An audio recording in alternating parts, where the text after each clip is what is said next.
Hi, and welcome to Hot at Home, Your Questions Answered. I got this quick question from Terrence, one of the people that hangs out with me on my Facebook page, and so I thought I'd address that today. The question was, how long before you see changes? Now, that unfortunately is absolutely impossible to answer, mostly because it's missing a whole bunch of information, but I thought it was still a good question because it's going to lead me into something that I think will really help you out. So the reason this is impossible to answer just on face value is because there are huge pieces of the puzzle missing from this question. First of all, how long before you see changes? To what? Where are you starting from? What are you hoping to see changes in? You know, what are your goals? You know, in which direction do you want to see those changes happening? You know, what are you doing right now to reach those goals, and how often are you doing it, and where are you starting from? You know, so do you want to be faster? Do you want to be thinner? Do you want to be stronger? Do you want to be more agile? You know, do you want to be smarter? And also keep in mind too that when you say how long until you see changes, well, that also sort of depends on what you view as changes.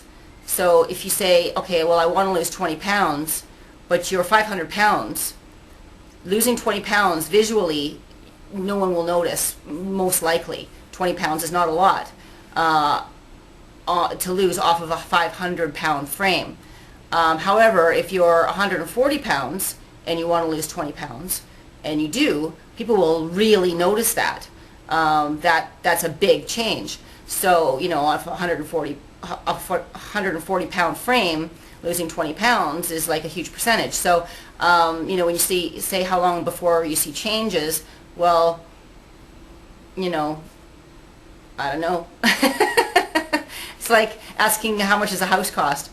Well, where is the house located, and how big is the house, and how many floors is the house, and how big is the property is the house on, and you know, there's just so many parameters that haven't been supplied in that question that it's impossible to answer. However, in all of that, I want to talk a little bit about goal setting, because I just think it sort of leads into from this question. When you're setting goals for yourself, how are you deciding what your goals are? Keep in mind that your goals should be, when you're setting a goal, try and keep yourself mindful of the acronym SMART, S-M-A-R-T. Those letters stand for something. Because if you're setting yourself a goal like, I want to be faster, well, okay, when do you want to be faster? How much faster do you want to be? Faster doing what? You know, so when you come to setting goals, you need to make sure that they're very specific in a certain way. So when you're looking at the SMART goals, you want to make sure they're specific, for sure. So I want to be a faster runner. Okay, that's specific. You want to be running faster. They should be measurable. So I want to be able to run 10 kilometers or miles, for anybody who's not in a metric country, in 40 minutes. You know, I'm running it in 45 minutes. Now I want to run it in 40 minutes. Okay, so you want to chop 5 minutes off your time for a 10-kilometer run. Okay, that's measurable. Now you can measure, because you can put a timer on it and time yourself while you're running. How close are you to getting down to 40 minutes? It should be something that's attainable. So, you know, if you say you want to run those 10 kilometers in 1 minute, that's not attainable. No human being can do that.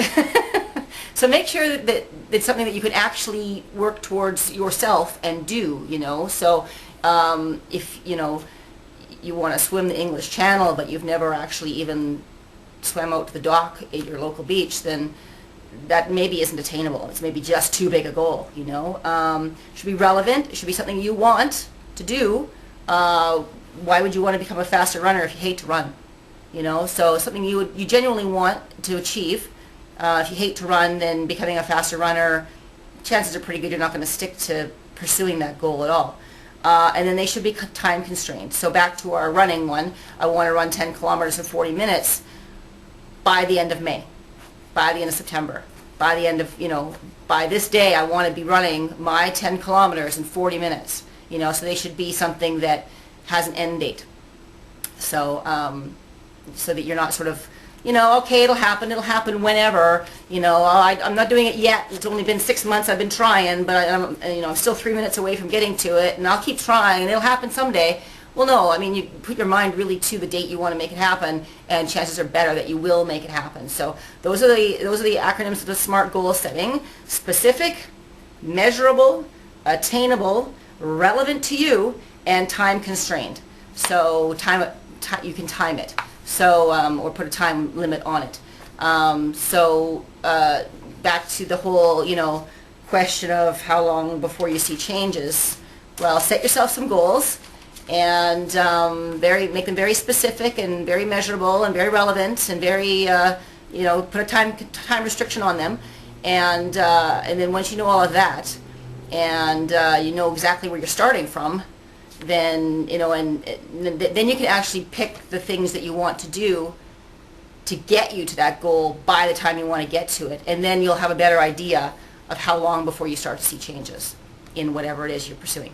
All right? So I hope that really helped you out, and we'll see you guys again soon. Take care.